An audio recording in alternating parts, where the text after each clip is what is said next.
मोदी के एक और झूठ की खुल गई पोल। सौरभ भारद्वाज ने किया भाजपाई झूठ को बेनकाब। हम दिखाते हैं कैसे चलता है एडमिनिस्ट्रेशन। अगर आपके बस की नहीं है तो छोड़ दीजिए। कथित दवाई घोटाले का सच जानिए।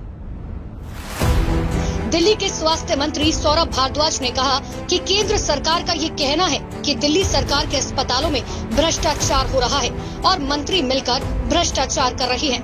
ये बड़ा ही हास्यास्पद है। स्वास्थ्य मंत्री सौरभ भारद्वाज ने प्रेस वार्ता में कहा कि केंद्र सरकार भ्रष्टाचार की जांच में दोहरा रवैया अपना रही है। उपराज्यपाल ने केंद्र शासित एजेंसी जेम के खिलाफ सीबीआई जांच का आदेश क्यों नहीं दिया? केंद्र सरकार की वेबसाइट है जेम, उस पे से वो सैंपल्स खरीदे गए थे, लिहाजा ऐसा लगा होगा कि इसकी जांच अगर कराएंगे तो उंगली केंद्र सरकार पे आएगी, इसलिए उस जांच को सीबीआई में नहीं भेजा गया, जिसका जवाब वही बता सकते हैं जिन्होंने इसको भेजा। जुलाई अगस्त में कुछ दवाइयां और अस्पताल में इस्तेमाल होने वाली अन्य वस्तुएं जैसे पट्टी, रुई के लगभग 43 सैंपल जांच के लिए भेजे गए थे। इनकी जांच में 43 में से 5 के सैंपल तय मानकों के अनुसार सही नहीं मिले। जब ये सैंपल जांच के लिए भेजे गए तो 1 से 1.5 महीने बाद एक बैठक में चर्चा के दौरान इसकी जानकारी मिली। उन्होंने आगे कहा कि एक समय पर दिए गए अलग अलग वस्तुओं के नमूनों में पाई गई अनियमितताओं के संबंध में सीबीआई जांच मामले में दोहरा रवैया केवल इसी कारण है क्योंकि अस्पतालों के लिए जो अन्य उपभोग्य वस्तुएं खरीदी गई थी वो केंद्र सरकार की वेबसाइट गवर्नमेंट ई मार्केटिंग के जरिए खरीदी गई थी। दोनों ही प्रकार की वस्तुओं के संबंध में सीबीआई जांच के आदेश दिए जाते तो सीधे तौर पर उंगली केंद्र सरकार पर उठती।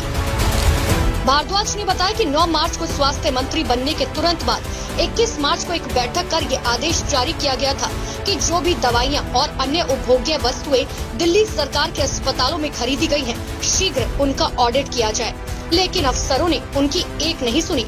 जब से मैं हेल्थ मिनिस्टर बना तब से कई सारी मीटिंग्स हमारी हेल्थ सेक्रेटरी, डीजीएचएस आदि हेल्थ के अधिकारियों के साथ हुई है। मुझे लगता है कि कम से कम भी तो बताऊं तो 50-60 मीटिंग्स हुई होंगी। एक एक स्पेसिफिक चीज भेजी गई, आपको ये सारी कार्रवाई करनी है, उसके ऊपर अभी तक अधिकारियों ने कोई कार्रवाई नहीं की है। भारद्वाज ने कहा कि 2 महीने पहले मुख्यमंत्री के जरिए उपराज्यपाल को शिकायत की गई थी कि स्वास्थ्य सचिव और तत्कालीन डीएचएस नूतन मुंडेजा को बर्खास्त कर विभागीय कार्रवाई की जाए, लेकिन इन अधिकारियों के खिलाफ कोई कठोर कदम नहीं उठाया गया। जो घटनाएं सामने आ रही है, इन सब के लिए केंद्र सरकार जिम्मेदार है।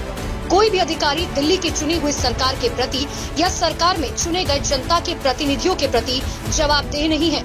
केंद्र सरकार का ये कहना है कि दिल्ली सरकार के अस्पतालों में भ्रष्टाचार हो रहा है और मंत्री मिलकर भ्रष्टाचार कर रहे हैं। ये बड़ा ही हास्यास्पद है क्योंकि मंत्री खुद इन मामलों को उजागर कर जांच की मांग कर रहे हैं। जिस जांच को पहले अफसर करने से मना कर देते हैं, फिर इन्हीं का आरोप एलजी द्वारा केजरीवाल सरकार पर लगा देते हैं। भाजपा की गिरी हुई राजनीति का सच सबके सामने है।